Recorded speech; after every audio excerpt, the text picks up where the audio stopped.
We're going all out for this review, everybody. Well, I need a jar now. I need a jar. All right. All out was the most. I wanted to collect over my thoughts because, of course, I had work while pay per view was airing. So sadly, enough. I never had the experience of watching it live. The most I did was have updates over a close friend of mine over the pay per view. So I got to know what happened at the in the results, but I didn't get to see most of the in ring work.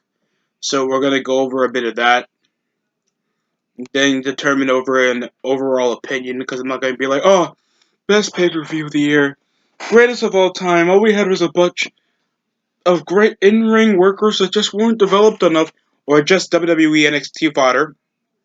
Daniel Bryan and Punk having a good match. That was technically how you can sum it up in one show. Of course, a lot of people have their own in-apps and buffs about it.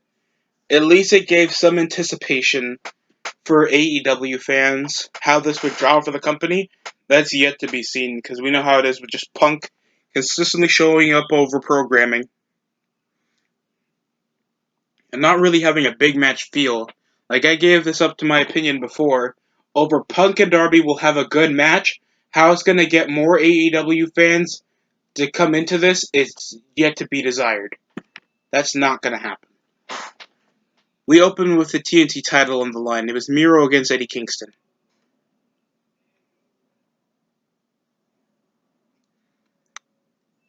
Yeah, what a way to start. There was DDT. There was decent spots over with an exploder suplex. Crossbody. Kingston kept tossing him over the guardrail. A Saito suplex, because, Excalibur always needs to, choice over that, oh, these moves are different because I said in Japanese. So that means I'm diverse. Double hook DDT. Eddie Kingston nearly had him over in the ropes, then it finished with a big kick and a game over. Miro looked dominant. There was also the best friends with Jurassic Express beating the family of Hardys. I guess it's good to get your shit out the way to go off for the later good matches. The only issue is, I'm gonna just set my opinion, later on, we had Satoshi Kojima against John Moxley. I don't. They had, of course, a work rate handshake, and of course, open with forearms, suicide dives, a knee strike from the top. Then they kept just German suplexing each other, a brainbuster. Literally, all these guys do. I'm sick and tired of this.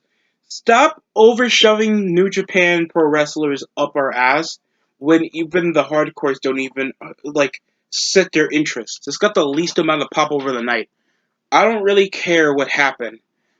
All it ended was with a gotch pile driver. Moxley beat Kojima. It was just work rate New Japan matches. They have this in New Japan. Same thing, except Japanese fans have to be quiet. That's the only issue. I don't really care. This is the most least interesting match because nobody knows who Satoshi Kojima is. Why couldn't you just get a modern New Japan pro wrestler? Why it's always Moxley against these 50-year-old Japanese guys just squashing over and breaking these middle-aged men's necks? Honestly, what's the issue here? Then Minoru Suzuki came out and jumped him, looking in better shape than most of the roster. That's about it. Match was fine. Don't really care about Moxley's war on Japan. Then we had Britt Baker, DMD, against Chris Statlander for the women's title. Now, I forgot Chris Statlander was still the number one contender. They should have forced this over for Thunder Rosa, but I hope that's very soon. And Chris Statlander was pretty much overpowering Britt until there was a twisted neck breaker, I think, coming off the ropes. A 451 splash. And then there was a few reversals with the lockjaw. I think it ended with Britt picking up a roll up or hitting up another lockjaw for the win. Average match. Really average match. It was forceful off for the near falls, and it's like these matches barely get me emotionally invested. And you don't have to make these women bleed. You don't have to make these women do hardcore shit. It doesn't emphasize any emotional standing when we don't know these people as characters. Especially when you want us to get emotionally invested and more in the heel than the babyface. Thanks, Chris Statlander is a Matt Riddle looking transvestite that comes around wearing half some green face paint that doesn't get over. Literally, I don't really care. Decent match. And just forceful. Like, this was an NXT Women's title match. This was not an AEW Women's title match. Any other woman in this match could have been fine. It was better than that goddamn main event on the first Rampage episode where it was Britt Baker against Red Velvet. That was garbage. Then we had one of the highlights of the night, one of the best matches on the show.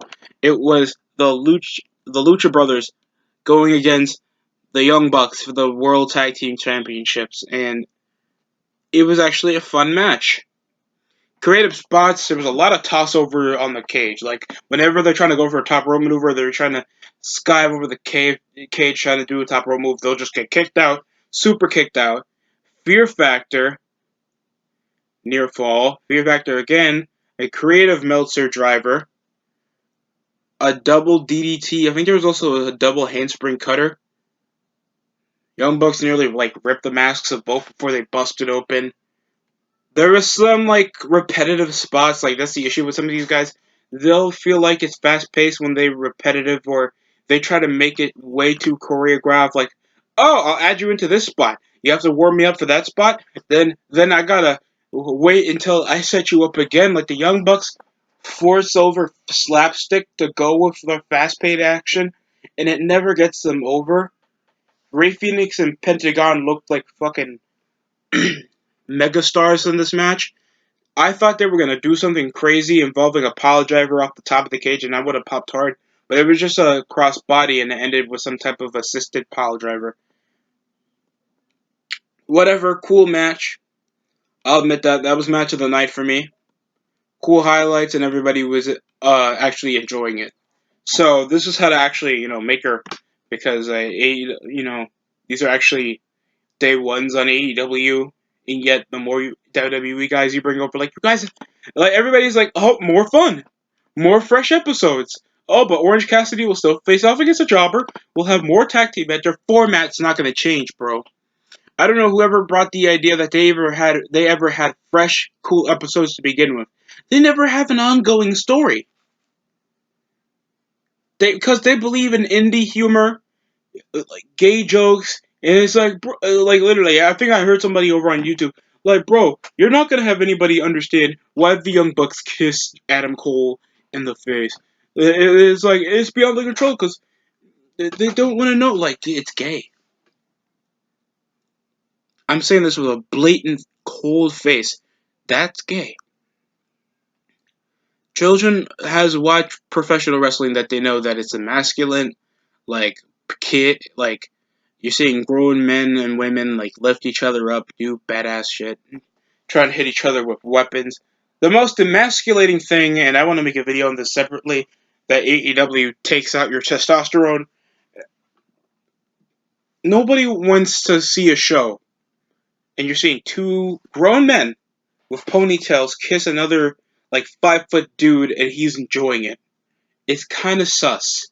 No kid you when you're forcing over to the main to to the to a obvious younger demographic.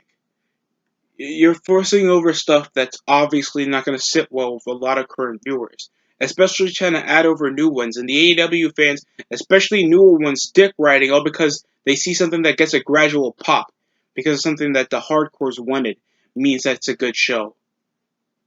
Were you really popping for Ruby Soho? Like, honestly, that sounds like a food or some type of Japanese idol. Ruby Soho does not sound like some American pro wrestler. I don't know what country Ruby's from. Uh, then we had our bathroom break casino battle royal for whoever gets a shot for the women's title, and Ruby eliminated Thunder Rosa. There was Nyla Rose, Soho, and Tay Conti. And of course, Nyla Rose win. If she won, that would be valid because she's a oh shit. And Soho kicked over with a weak ass super kick over Thunder Rosa. There was barely any notable spots to come over, and literally just in her debut, she just wins over a battle royal.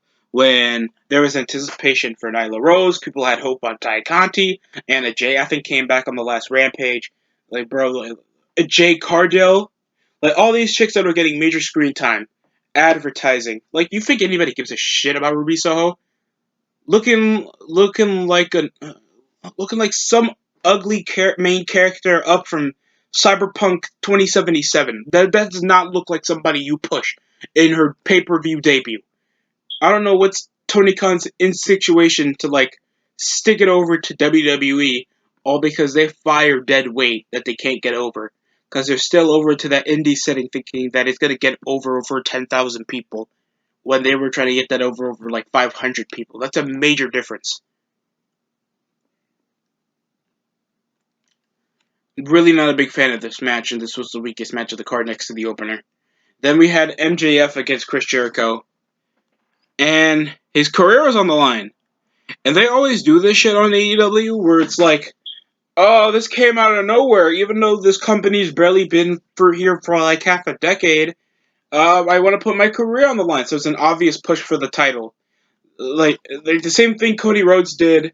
I mean, the same thing the Young Bucks did for us to pretend to care about them winning the tag titles. If they win, they'll be their last shot for the tag titles, even though they only earned one opportunity to beat FTR back at All Out last year. And then it's the same shit with what Cody Rhodes did when he had the feud with Chris Jericho. Like, you're putting these high risks out, but they're not realistic. They're predictable. There are spots over in the metal pole.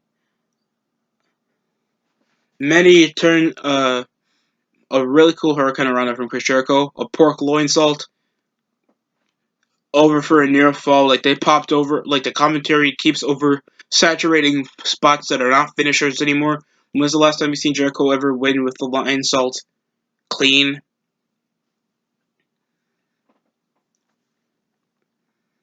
MJF was about to, use the baseball bat over a spot, but got countered over with the Judas effect. Then it hits the rope. MJF fought. He had the victory one over, I think, hitting him with the salt of the earth. No, not hitting him. That's not a fit. He hit him with some type of spot or hit him with the baseball bat again when Aubrey Edwards didn't notice they had the foot in the rope until an extra referee came, reversing the match and continuing it. Jericho wins with the walls of Jericho and nearly off a dusty finish until they end it with a clean one just to keep the fans home happy. And I really don't care. Honestly, they should have Jericho cheat to win and just do a double face turn because MJF is just too over to be a heel. Over to the fact though that he tries well to do he tries really good to get heat, but he's just too overweight. Most of the AEW hardcores that it kind of insults the work that he does to even make himself dislikable. If that makes a lot more sense to you. But really decent match. I thought it like dragged over in a couple spots, and especially the commentary that can be good to annoying when necessary. In a mediocre, dusty finish for something that was already gonna have cost on the line, like was already like weak. This match could have been a lot better. Yeah, we had CM Punk against Darby Allin. CM Punk with the Triple H 2003 Survivor Series long tights, because of course he was in the worst looking ring shape I've ever seen him in, with Darby Allin coming around looking like two sticks. Uh, there was like side headlock, side headlock. They were trying to work over slow before there was tope suicidas with Darby like throwing his entire body. A senton from the outside, roundhouse kick. There was a GTS, but He went outside so Punk couldn't grab over the pin. Flying elbow. There was a coffin drop after the code red, and it ends up with Punk sitting up like the Undertaker. How come they never said well scouted? Never said well scouted, John. There was a big leg lariat, then a second GTS. After the end, Sting came back after Darby with after the Darby Allin entrance, trying to put some respect on Punk. Both shaking hands. Really good match. Thought there wasn't much of substance because they could have had this on Dynamite and nothing else would have changed. Honestly, I'm not even trying to dishevel the match, but it was good to see Punk wrestle, and I think that was the selling point. But it could have been anybody else, and it could have been a big deal. Like, why not against Cody? Why not against Jericho? Why not against MJ? Guys that he can, thoroughly get over. And just had Darby Allin just wrestle a good match. There's a lot of ex-WWE guys that are taking over a lot of spots that the Dork Order could have got. More Pinnacle members could have got. Like, really, like Ruby Soho. Punk had to get over Darby Allin. Like, I understand it was his in-ring debut for a different company, so of course he had to book him strong against a notable face, but why? Like, this is just getting exaggerated at this point. And the more I'm just hearing of whatever WWE throws away, AEW picks up for their over-exaggerated roster. There's over 80 men and like 30, 40 women. Like that's too much. How's people going to keep up with that? How is that instigating spots when there's already too many people? How come nobody's putting this over perspective, Tony? Like, didn't you lose 20 mil? How much you're gaining over like the bare minimal of pay-per-view buys and house shows, and people's like, oh, they don't need to develop, need a developmental. Women matches are getting weaker to watch. Some of these guys are going to be on tour consistently. You need some type of developmental or training facility to make sure that these guys are consistently over top-notch shape to do this weekly. Daily, no less, if AEW grows to that height. Like, think about the long term, and it's not like they're doing this. If it's only been 2 years, the WCW when they were starting the Monday Night War stood like with 40 people. The bare minuscule over a roster, and they had, most of their names. Most of the guys you see over day ones on AEW already been exalted by Christian Cage, Matt Hardy, Taz, Chris Jericho, CM Punk now. Like nobody's thinking over this other than they just want to stick it over to, oh, now there's hype that all these upper mid-carders are getting pushed. And then we had Paul White against QT Marshall. And it's just started with a punch and a headbutt. Marshall tried to, go over the lower waist. It just ended in a chokeslam. Just a major squash match that nobody cared about. Nobody cared. Paul White won. We had her. That was like her second debut. And that was like the most least suspecting match of the night. Honestly. Like, we had our main event that was literally an afterthought after the Punk match. I think we had V-Trigger, reverse DDT. Like, education, not education, I don't know what they call execution. It's just a reverse DDT. I think a reverse neck breaker for a pin. Dragon Screw, then we had the V-Trigger off the ropes. Tope Con, hello, literally, it's just the same match they had at Rampage. This time it was with a lot of false finishes. A lot more for false finishes. Ending with a one winged angel. And it was just nothing until the ending happened, where Adam Cole and Danielson came in. Honestly, that's the most people will remember off this retarded main event.